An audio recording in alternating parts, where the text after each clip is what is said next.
Thanks for tuning in. Ham Talk Live will be on the air shortly. Please stand by.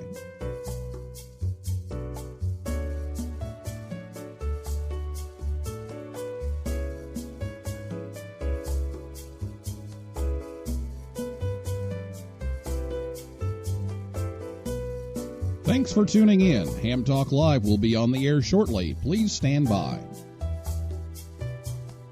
It's Ham Radio with NY0V. Here we go. Welcome to Ham Talk Live. Call in, let's talk. Neil's your guy. Ham Talk Live. Here we go on Ham Talk Radio.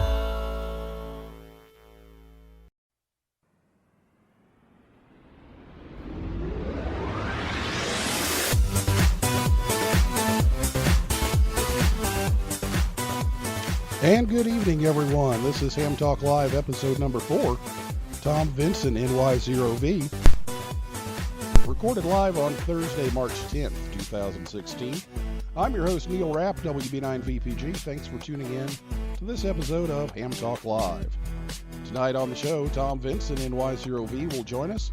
Tom will talk about his recent trip to Myanmar, or Burma, depending on your politics, where he helped several children earn the Radio Merit Badge. And we will take your calls live in just a few minutes. And you'll have to accept my apologies. I hope my voice holds up. I've been fighting an illness this week, so that's why my voice is a little off this evening. Well, last week on the big show, Gary Pierce at KN4AQ was here to talk about Ham Radio Now. And not only was it a show for us, but he made it into a Ham Radio Now episode. So check out Ham Radio Now and look for the Ham Talk Live episode. If you missed that show or any future show, you can listen to the replay on hamtalklive.com or on Spreaker, TuneIn, iTunes, SoundCloud, or YouTube. Last week we did run into some problems with Skype, and we're having some issues again tonight, so my apologies. We're trying to work out a new system, and we're having some trouble with that, so we're back to the old system here this evening. And we'll be taking your calls here shortly, hopefully. And be ready to call in. You can call us on Skype at the username Ham Talk Live or by telephone, and the number is 812-NET-HAM-1. That's 812-638-4261. In the last segment of the show tonight, we'll introduce our logo contest winner. So be sure you stick around for that. My guest this evening is Tom Vinson, NY0V. Tom is originally from Champaign, Illinois, and now lives near Rochester, Minnesota. He spent most of his career working for Collins in Cedar Rapids, Iowa as an engineer, and Tom has worked over 350 DXCC entities and has an 8-band DXCC award. He's now retired and enjoys chasing DX and visiting his children and grandchildren. So, Tom, welcome to Ham Talk Live this evening. Yeah, hi, Neil. Thank you for inviting me in. Now, we were talking earlier in the week that you actually were in my old neck of the woods a little bit down in southern Illinois, and actually attended Southern Illinois University when I was in the Ham Radio Club there. Yeah, exactly. Was down in Carbondale, or Carbon Hole as we would call it, but got a couple of degrees down there, and then right out of school went to work for Collins Radio, which was Rockwell International. At that time, it had just been bought. Collins Radio was just bought out by Rockwell International back in 1973, and I went in 1974. But the first job was with the amateur line out in operations, so I was in seventh heaven. Oh, I bet. That is, for the first job out of school to go to work for Collins, and in the amateur division even. That's incredible. So you ended up in Minnesota, and tell us a little bit about why you decided to go to Myanmar and how this whole merit badge thing started. Yeah, okay. Well, it is really quite simple, really. My son-in-law and my daughter live in Myanmar, in Yangon, and my son-in-law is the director of Myanmar International School Yangon, or MISY, And my daughter, Jamie, she works for UNESCO in their educational system there, and has been working. They've been there for about 5 years. But most of all, they have two grandchildren there, two children, two grandchildren for Karen and myself. And so we were going to go over and visit last fall. And Ethan, my son-in-law, mentioned that there was a gentleman by the name of Go Cool, who happened to be Victor Uniform 3 Golf Bravo Golf, who had a group of Boy Scouts and Girl Guides, and thought maybe we ought to get together and see if we can introduce them to amateur radio, and of course through the Boy Scouts and Girl Guides, possibly radio merit badge and electronics merit badge. So that kind of started it off. He gave me his email, and we were off to the races, so to speak, to see what we could do as far as bringing resources to bear to bring into Myanmar, as of course they're very limited there. And they have no amateur radio. There is no amateur radio service. One of just a few countries in the world, Turkmenistan and North Korea and Myanmar, don't have regular amateur radio. Although a few a couple of de-expeditions have gotten in through Zorro, JH1AJT, got in a de-expedition. He had some relationships through his NGO with the government officials there, and was able to get on the air about a year ago and work a lot of people. But we're kind of thinking along the lines, we really need to seedbed, if we can, get a group of youngsters involved and see if we can't kind of organically grow amateur radio within the country, kind of like the model that China did with Marty Lane and those all going over, and even Albania, where you start off with club stations and then maybe go from there, since they don't allow personal amateur radio individuals to have licenses there. I applied when my son-in-law and daughter were over there, first of all, and they just flat out rejected me. So we thought maybe this would be a good way to start slow, kind of crawl, walk, run, and bringing amateur radio maybe to bear through all the progress that's going on in Myanmar right now. They're really having a lot of change over there. Yeah, it's disappointing that you couldn't get a call sign and do some operating while you're over there, but if we can get this club thing going, that sounds great. Now, you were able to print off some of the merit badge requirement books, and that kind of thing, and gather up some equipment. So tell me about all the stuff you were able to load up and take over there. Yeah, well, this really, I think the second story of this whole thing is that there's a real camaraderie among, hams. And this was no exception. I put out the word to different members of EIDXA and around Rochester, MWA, the Minnesota Wireless Association, and guys responded.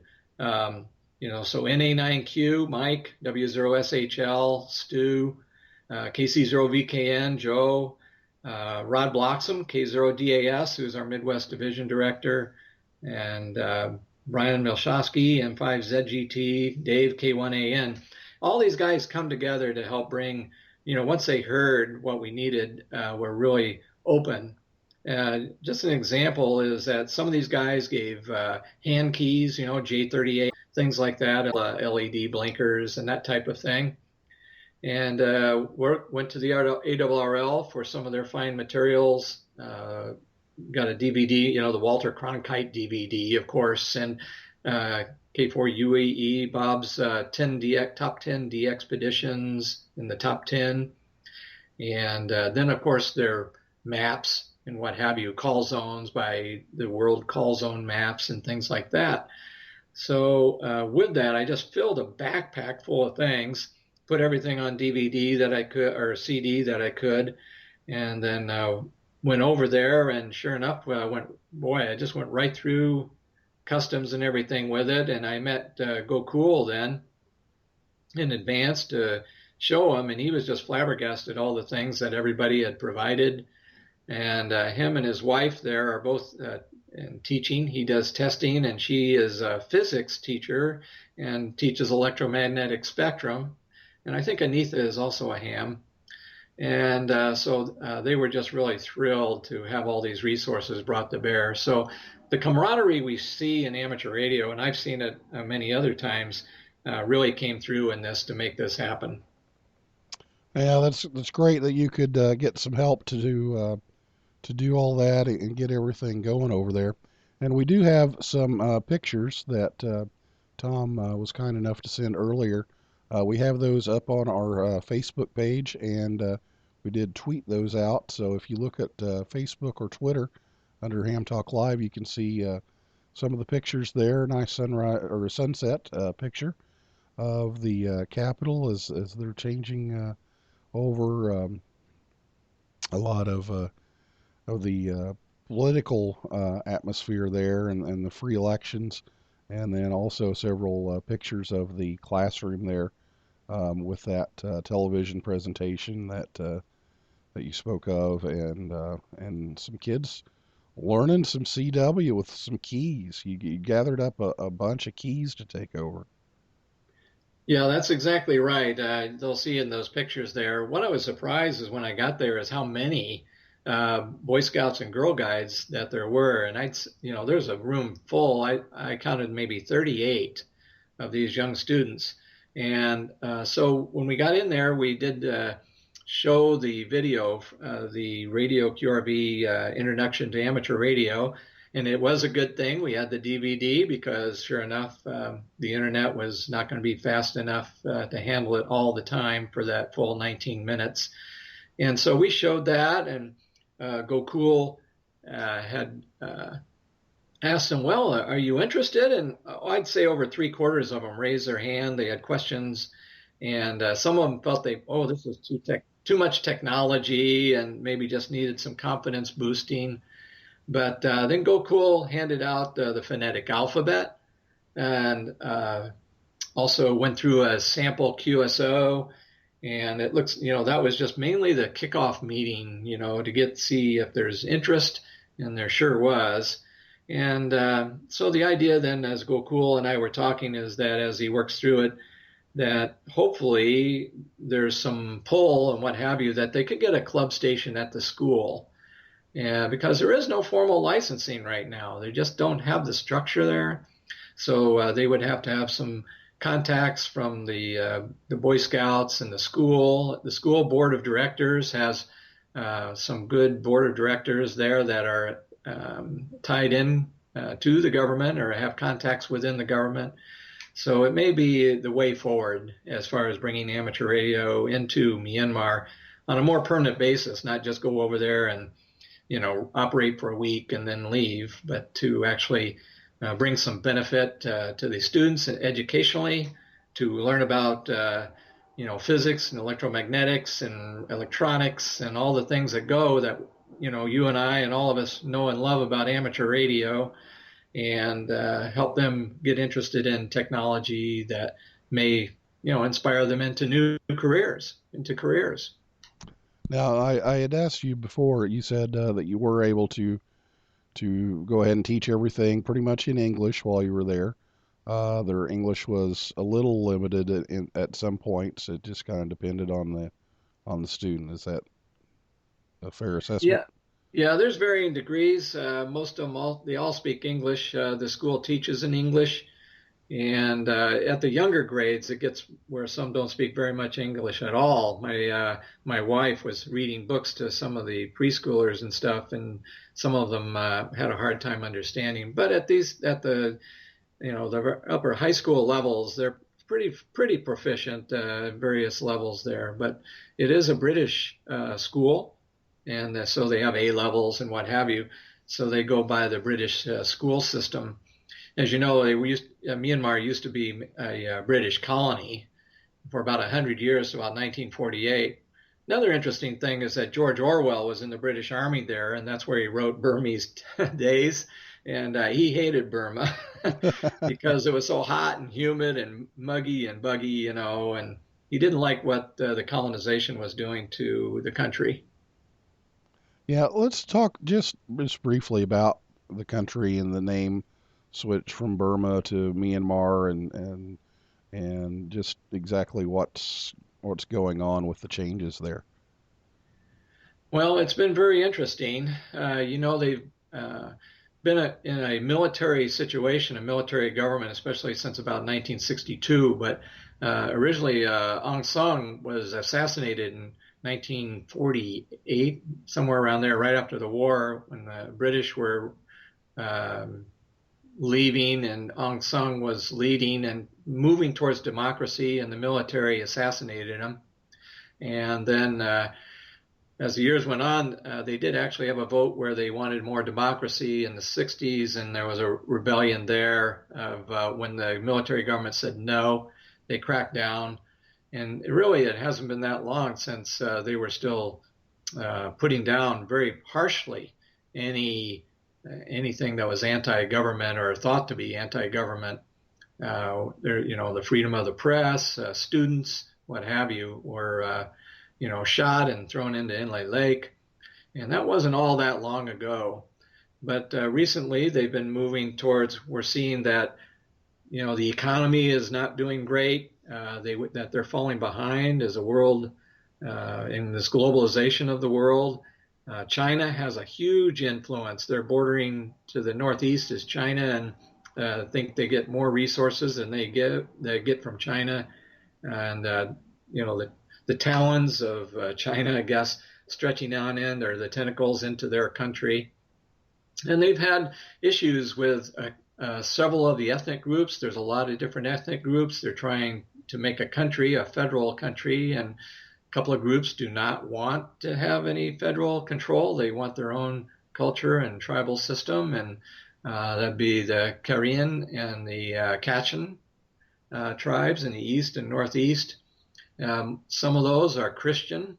They were missionaries that had gone over there, the Baptist missionaries. They converted to Christianity. And then in the west, in the Rakhine in the west, where there's a lot of them Muslim because they border Bangladesh, and they are very discriminated against and persecuted over there. So they've had their issues. They are saying they're moving towards democracy. They just had their first free elections in 25 years while we were there, which was very interesting. So the free elections, Aung San Suu Kyi, who is Aung San's daughter, is the head of the National League for Democracy, and her party won a supermajority there. So no one knows which way it's going to go. It's a very complex political situation that's going on.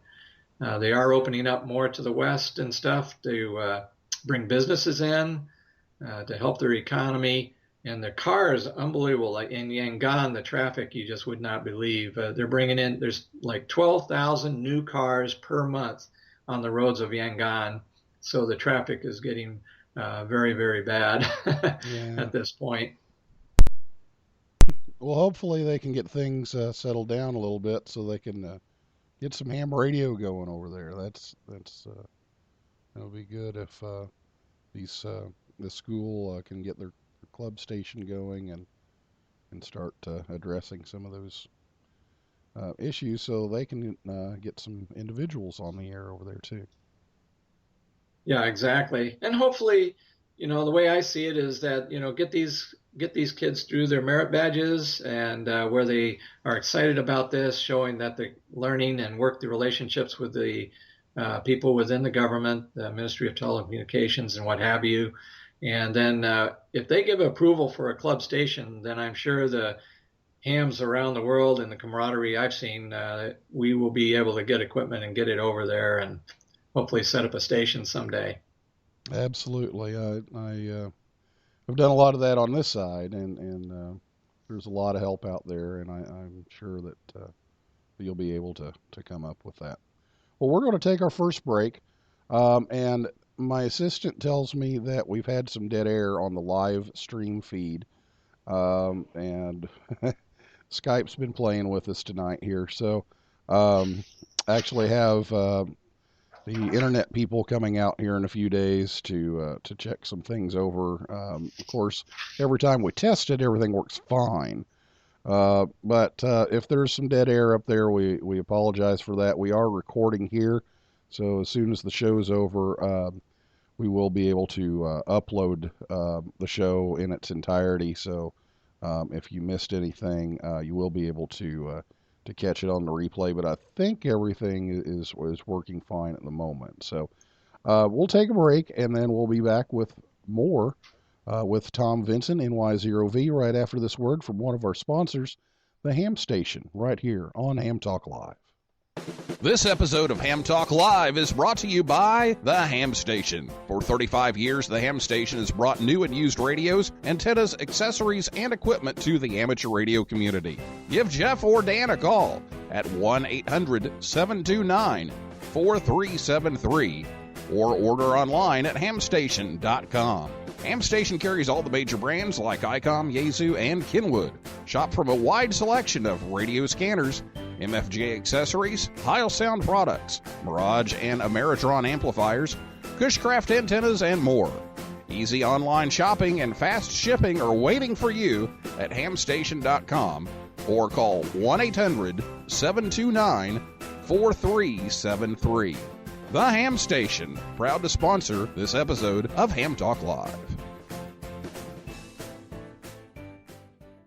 Oh, yeah. You're talking ham radio, baby.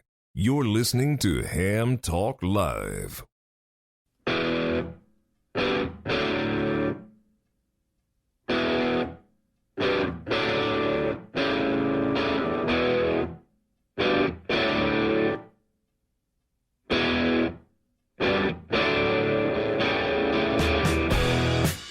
Welcome back to Ham Talk Live. Thanks to the Ham Station for their continued support of the show. If you need some new or used equipment, be sure to give the Ham Station a call at 800-729-7343 or online at hamstation.com. Be sure to listen every Thursday night at 9 p.m. Eastern Time right here on hamtalklive.com. Also, check out our Facebook page and Twitter feed. Just search for Ham Talk Live. Tom Vinson, NY0V, is our guest this evening. We're going to start taking some calls now, so feel free to give us a call. The best way to do that is with Skype. Give us an audio call on Skype at Ham Talk Live. Or if Skype isn't your thing, you can call us via telephone at 812-NET-HAM1. That's 812-638-4261. So go ahead and give us a call. And while we're waiting for some calls to come in, tell us, Tom, about the future plans for the station. What you see is going to be the immediate next move here.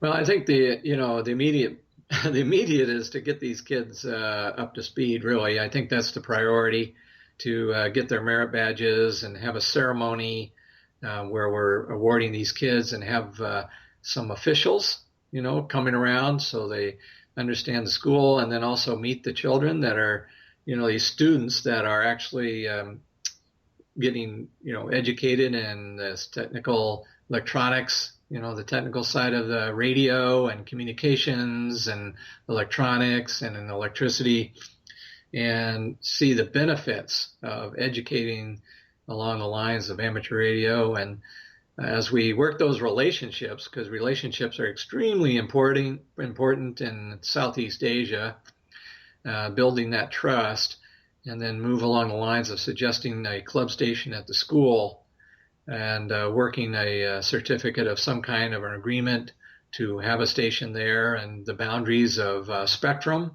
what they're going to allow, as far as they may not allow CW, for instance, at first. Maybe they have some fear of that or whatever, and they want plain voice. But those kinds of things can be worked out with negotiations then with the telecommunications ministry. And then with that, once we know that it's a go, then as far as getting equipment, finding an HF transceiver and putting up some antennas and all, it won't take much. And of course, Myanmar is pretty rare. It's a rare country in the DXCC list, and so that adds about 20 dB to their signal, no matter what power they're running their antennas. Definitely a 5'9". There's no doubt in that for Myanmar, right? Yep, exactly. The rarity, their signal strength goes up with the rarity of it. Yeah. I can barely hear you, but you're still a 5'9". Yeah. Yeah, that's very true. Uh, so you did publish an article about this. Other than that, this is kind of the first that people have heard about it. But tell us a little bit about the articles and where to find those. Well, both TCDXA and the Twin City DX Association website has a newsletter, and the Eastern Iowa DX Association, I'm a member of both, and it's up on their website for the newsletters. I think TCDXA is a December newsletter. Maybe EIDXA might be the January newsletter. I'm not quite sure. But so if they want to read about it, see the pictures, they can read what we've been talking about and see pictures of Gokul and Anitha. And, a small world is that I talked to Gokul. I said, well, where are you from? And he goes, Mangalore. I go, oh, really? Well, I know Pi, VU2PAI. I've talked to him on Mangalore. And he goes, oh, yeah, I know him well. I Elmered him. And he said that he was in my son's wedding. So, Wow. here we are meeting in Myanmar, and here, all these connections come out. It's a small world It's in a the small amateur radio world. It is. community. It is. We're standing by at 812-NET-HAM1 or Skype at Ham Talk Live. Give us a call if you have a question for Tom Vinson, NY0V. Yeah, it's just a small world, and what I keep finding all these kinds of relationships, but to go all the way to Myanmar and discover the connections, it's just amazing. Like you said, the camaraderie and the connections that you make with ham radio operators is just unlike anything else. Yeah, exactly. I mean, I've traveled. I still in my retirement, I teach courses for Rockwell Collins and around the world off sites, and I was going to Singapore for Asia Pacific, and I know James Brooks, 9V1YC, at least through the air, but I had never met him. And since I was going to be over there, I emailed him and said, "Hey, would you like to get together?" And he said, "Sure." And he gave me, where his house was, his apartment house. It's just a house in Singapore. And so I went over there and, I operated his station a little bit, talked to him, get to see what his life is like there and what he's doing with his video business. He has a video business called 9V Video. And then he says, whoa, V7DX, Neil is in town also doing work. He says, why don't we go out to dinner? So here, three hams from basically three different countries just happen to meet together. And here we go out to eat some Chinese. What other hobby can allow you to do something like that? And I found that all over. You meet amateurs worldwide, and there's just an immediate bond and camaraderie once you find out your fellow hams. Yeah, and it seems like you just kind of build an instant trust with people because they're hams. you know a little bit of what they're about, and that they're going to care about other people, and the connections that I've been able to make for some of my students, even in the ham radio world, has just been fabulous, and has led to all kinds of opportunities, and so it's a great community out there, and that's one of the things that we want to try to showcase here on the show is all the people that are involved in all this, and that will actually oh, I'm getting a mention here. Uh, uh, create all kinds of opportunities for people, and it's just been fabulous at where some of these kids have gone in my program, just from meeting this, meeting that, this award, that award, and one thing leads to another and leads to another and leads to another, and all of a sudden, um, they're graduated and they're off doing great things. Yeah, and we hope that same thing for these children from Myanmar, these students, juniors, sophomore, junior, seniors over there. So hopefully we're creating something a little bigger than just a radio merit badge there. Absolutely, but it's a great place to start. You have a set curriculum there. You have the materials over there now, and so that's a great thing that you did to help all those children and learn about ham radio, and I wouldn't be surprised if this is the thing that revives ham radio in Myanmar. Well, that's certainly the vision for it. So hope we can get it carried out here. Absolutely. Well, thanks so much, Tom, for sharing your story with us and our listeners here, and thanks again for all you do to help those kids over there. And we really appreciate you taking the time to come on the show. Oh, sure. It's a good thing to get the word out there, and hopefully it's an encouragement to other radio amateurs out there. So glad to do it. Well, thank you very much. And I'm gonna let you go here in just a moment. We're going to take our second break, and we're going to come back and talk to our logo contest winner. So we will announce that and wrap things up here a little bit, and I'll try to clear my throat out again. This illness has kind of messed up my voice, so I don't have my usual radio voice tonight. So appreciate everybody bearing with us on that. So thank you, Tom, and we'll take our final break, but we'll be back in just a minute with our logo contest winner right here on Ham Talk Live. This episode of Ham Talk Live is brought to you by Tower Electronics. Tower Electronics has been the Ham's dime store since 1978, bringing connectors, antennas, cables, and other parts to the world. Scott and Jill travel the country bringing their store to you at Hamfest, but you can also order online at pl-259.com or by calling 920-435-2973. Stock up on those supplies like PL259 and end connectors, audio cables, mobile antennas, and ham sticks. Their silver-plated end connectors are even in use on the International Space Station. Tower Electronics is a dealer for MFJ, Comet, Daiwa, OPEC, Workman, and Ham Pro Technologies. Tower Electronics online at pl-259.com, proud to sponsor this episode of Ham Talk Live.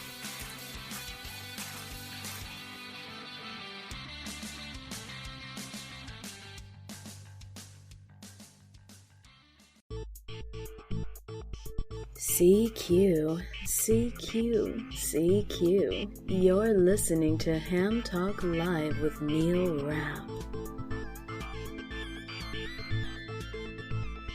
And welcome back to Ham Talk Live. We'd like to thank Tower Electronics for sponsoring the show.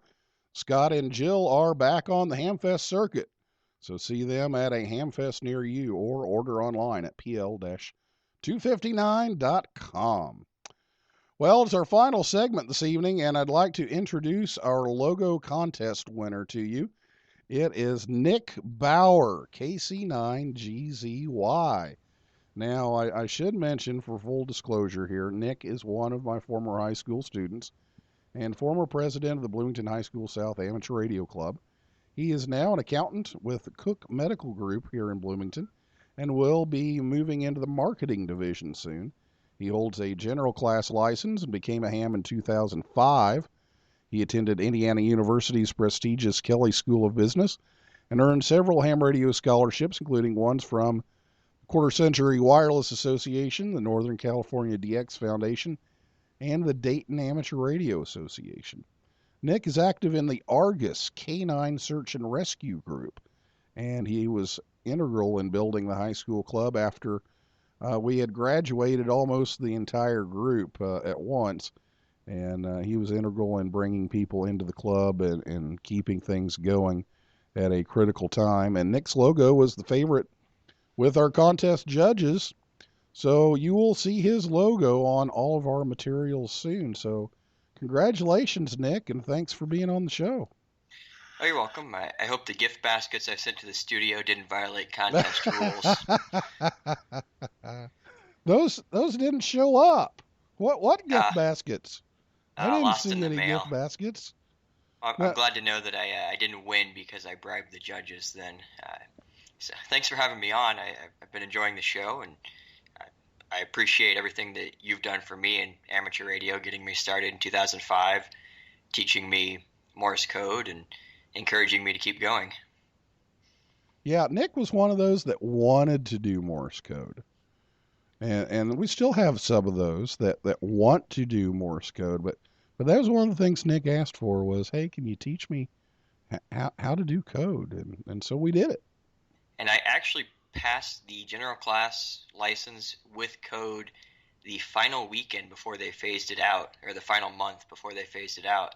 I took the last test I could and still passed the code, which I was proud of. Oh yeah, absolutely. Yeah, I remember that. You were so got to get this done before they quit. And I kind of did the same thing with the 20 words a minute. It was, well, the clock is ticking, so you better get it. But yeah, that's great. And thanks to again, full disclosure here, but honestly, there was no favoritism involved.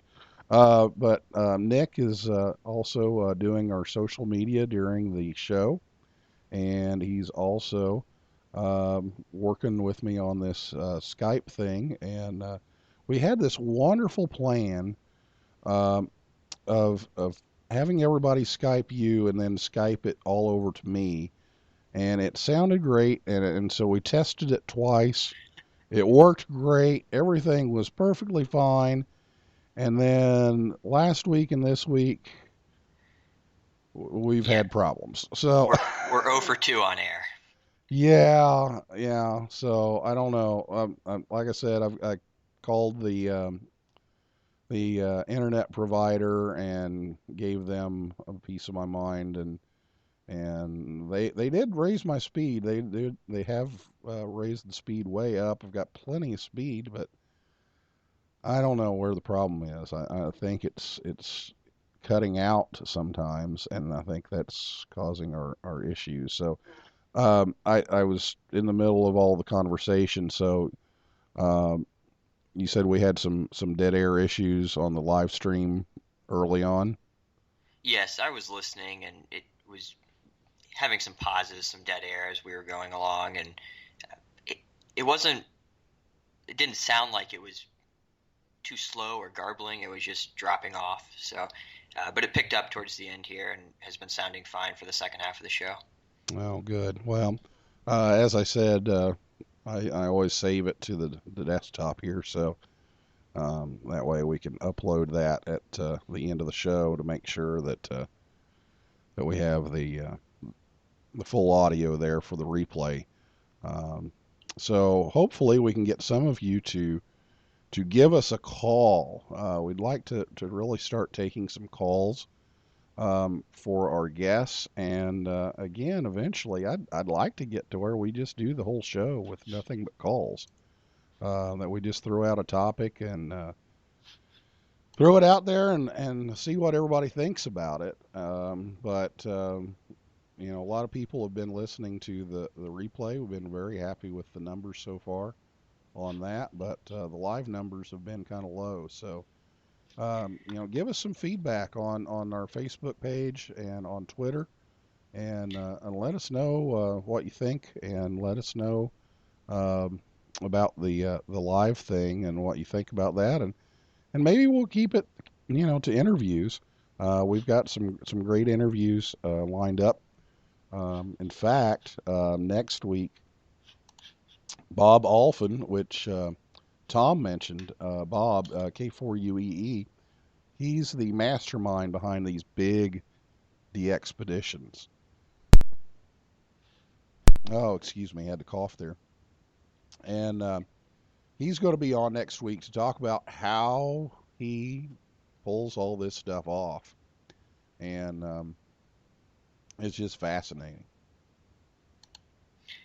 Hey, we had a post on Facebook from a listener saying they just found the program tonight and they're enjoying it, by the name of Jerry. So I just thought I'd give a little shout out to Jerry. Oh, great. Yeah, we'd love to hear some feedback. We haven't heard a whole lot yet from all of you out there. So let us know what we're doing right and what we're doing wrong and what you'd like to hear. And if there's some ways that we can get some live calls in here, that's one of the big goals of the show. So we'd like to see that happen. But we've been pretty happy with the numbers so far. The response has been pretty good.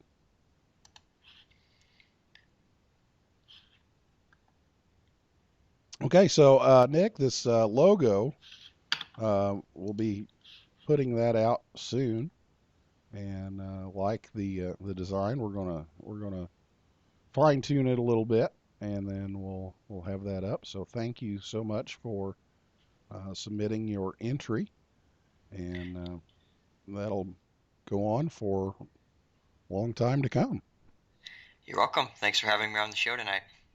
All right, that's Nick Bauer, KC9GZY, our logo contest winner, and also our tech assistance guy. So thanks for all the help.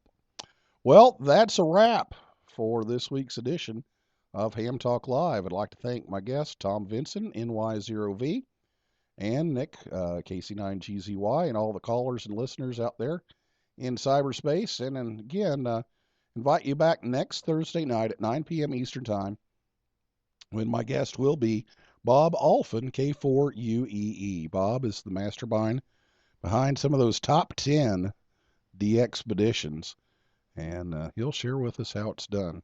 For a list of all of our upcoming guests, visit hamtalklive.com and click on the link. So for now, with Tom Vinson, NY0V, and Nick Power, KC9GZY, this is Neil Rapp, WB9VPG, saying 7375, and may the good DX be yours.